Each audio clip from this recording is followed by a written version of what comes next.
Hi ಎಲ್ಲ ವಿದ್ಯಾರ್ಥಿಗಳಿಗೂ educate Karnataka ಚಾನಲ್ಗೆ ಸ್ವಾಗತ. KCET ಅಪ್ಲಿಕೇಶನ್ ಮತ್ತೆ ಯಾವಾಗ ಸ್ಟಾರ್ಟ್ ಆಗುತ್ತೆ? ಅದ ನಂತರ ನಾನು ಈಗಾಗಲೇ ಅಪ್ಲಿಕೇಶನ್ ಸಬ್ಮಿಟ್ ಮಾಡಿದ್ದೀನಿ, ಏನಾದರೂ ಪ್ರಾಬ್ಲಮ್ ಆಗುತ್ತಾ? ಇದಕ್ಕೆ ಸಂಬಂಧಂತಹ ಹಲವಾರು ವಿಷಯಗಳನ್ನ ಈ ವಿಡಿಯೋದಲ್ಲಿ ತಿಳಿದುಕೊಳ್ತಾ ಇದ್ದಾವೆ. ವಿಡಿಯೋ ನಿಮಗೆ ಖಂಡಿತವಾಗಿಯೂ ಸಹಾಯ ಆಗುತ್ತೆ, ತಪ್ಪದೆ ಲೈಕ್ ಮಾಡಿ.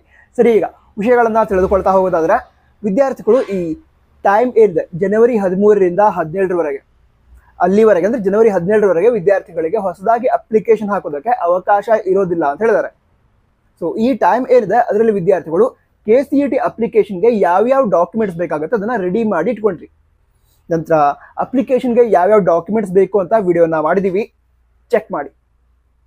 ಅದ ನಂತರ ಡಾಕ್ಯುಮೆಂಟ್ಸ್ ಯಾವ್ಯಾವುದು ಬೇಕು ಅಂತ ತಿಳಿದುಕೊಂಡು ಕರೆಕ್ಟ್ ಆಗಿ ಅಪ್ಲಿಕೇಶನ್ ಅನ್ನ ಹಾಕಿ. ನಂತರ ಕೆಲವು ವಿದ್ಯಾರ್ಥಿಗಳು ಹೇಳ್ತಾ ಇದ್ರು, ಅಪ್ಲಿಕೇಶನ್ ಹಾಕಿದೀವಿ, ಕೆಲವು ಮಿಸ್ಟೇಕ್ಸ್ ಕೂಡ ಆಗಿದ್ದಾವೆ, ಅದನ್ನ ಎಡಿಟ್ ಮಾಡೋದಕ್ಕೆ ಅವಕಾಶ ಕೊಡ್ತಾರಾ ಅಂತ ಕೇಳ್ತಾ ಇದ್ರು.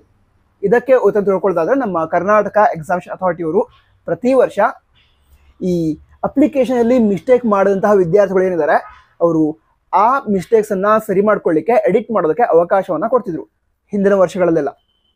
ಈ ವರ್ಷ ಕೂಡ ಕೊಡಬಹುದು, ಕೊಟ್ರೆ ಅಂದ್ರೆ ಎಡಿಟ್ ಮಾಡೋದಕ್ಕೆ ಅವಕಾಶವನ್ನ ಕೊಟ್ರೆ ಹೇಳ್ತೀನಿ. ಆದ್ರೆ ಯಾವುದೇ ಮಿಸ್ಟೇಕ್ ಮಾಡದೆ ಕರೆಕ್ಟ್ ಆಗಿ ಪರ್ಫೆಕ್ಟ್ ಆಗಿ ಅಪ್ಲಿಕೇಶನ್ ಹಾಕಿ. ಅಂದ್ರೆ ಎಲ್ಲ ವಿಷಯಗಳನ್ನ ತಿಳಿದುಕೊಂಡು ಅಪ್ಲಿಕೇಶನ್ ಹಾಕಿದ್ರೆ ಏನು ಮಿಸ್ಟೇಕ್ಸ್ ಆಗಲ್ಲ. ಮಿಸ್ಟೇಕ್ ಆಗದೆ ಇರೋ ರೀತಿನ ಅಪ್ಲಿಕೇಶನ್ ಹಾಕಿ. ನಂತರ ಅಪ್ಲಿಕೇಶನ್ ಹೇಗೆ ಹಾಕಬೇಕು ಅಂತ ಕೂಡ ವಿಡಿಯೋನ ಮಾಡಿದೀವಿ, ಚೆಕ್ ಮಾಡಬಹುದು.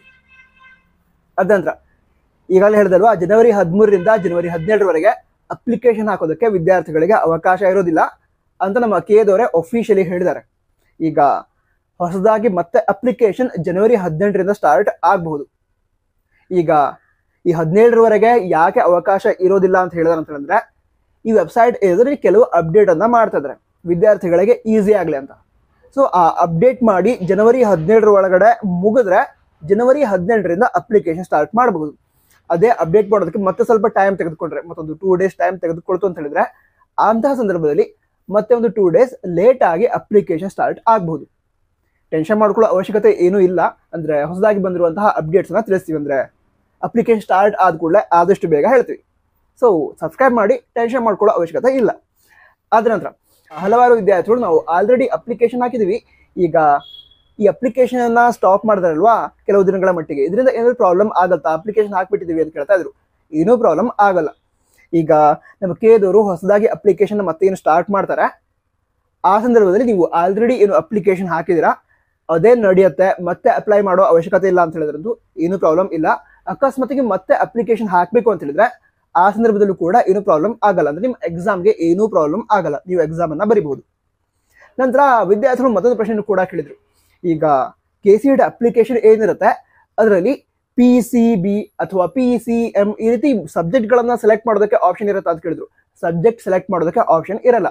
ನಿಮ್ಮ ಅಡ್ಮಿಟ್ ಕಾರ್ಡ್ ಅಂದ್ರೆ ಹಾಲ್ ಟಿಕೆಟ್ ಏನಿರುತ್ತೆ ಅದ್ರ ಮೇಲೆ PCMB 4 ವಿಷಯದ ಎಕ್ಸಾಮ್ನ ಹೆಸರು ಇರುತ್ತೆ. ನೀವು ನಿಮ್ಮ ಇಷ್ಟದ ಎಕ್ಸಾಮ್ಗಳನ್ನ ಬರಿಬಹುದು. ಅಂದ್ರೆ ಯಾವ್ದಾದ್ರು ವಿದ್ಯಾರ್ಥಿಗಳು ನಾನು ಕೇವಲ PCM ಎಕ್ಸಾಮ್ ಬರಿತೀನಿ, ಎಂಜಿನಿಯರಿಂಗ್ ಮಾಡ್ಬೇಕು ನಾನು ಅಂತ ಹೇಳಿದ್ರೆ ಅವರು ಕೇವಲ PCM ಅಷ್ಟೇ ಬರೀಬಹುದು. ಮತ್ತೆ ಯಾವ್ದಾದ್ರು ವಿದ್ಯಾರ್ಥಿಗಳು ನಾನು ವೆಟರ್ನರಿ ಕೋರ್ಸ್ ಅಷ್ಟೇ ಮಾಡ್ತೀನಿ, ಬೇರೆ ಕೋರ್ಸ್ ಇಷ್ಟ ಇಲ್ಲ ಅಂತ ಹೇಳಿದ್ರೆ ಅವರು PCB ಅಷ್ಟೇ ಬರೀಬಹುದು. ಬಟ್ ಅಡ್ಮಿಟ್ ಕಾರ್ಡ್ ಮೇಲೆ 4 ವಿಷಯಗಳ ಹೆಸರು ಇರುತ್ತೆ. ನಂತರ ಅಪ್ಲಿಕೇಶನ್ ಕೂಡ ಸಬ್ಜೆಕ್ಟ್ ಅನ್ನ ಸೆಲೆಕ್ಟ್ ಮಾಡುವಂತಹ ಆಪ್ಷನ್ ಇರೋದಿಲ್ಲ, ಆದ್ರೆ ಕೋರ್ಸ್ಗಳನ್ನ ಸೆಲೆಕ್ಟ್ ಮಾಡುವಂತಹ ಆಪ್ಷನ್ ಕೊಟ್ಟಿದ್ದಾರೆ. ಅದ್ರ ಬಗ್ಗೆ ವಿಡಿಯೋನ ಮಾಡಿದ್ದೀನಿ, ಚೆಕ್ ಮಾಡಿ. ನಂತರ ಬೇರೆ ಡೌಟ್ಸ್ ಇದ್ರೆ ಕಮೆಂಟ್ ಬಾಕ್ಸ್ ತಿಳಿಸಿ. ಚೆನ್ನಾಗಿ ಪ್ರಿಪೇರ್ ಆಗಿ. All the best. ಜೈ ಹಿಂದ್, ವಂದೇ ಮಾತರಂ.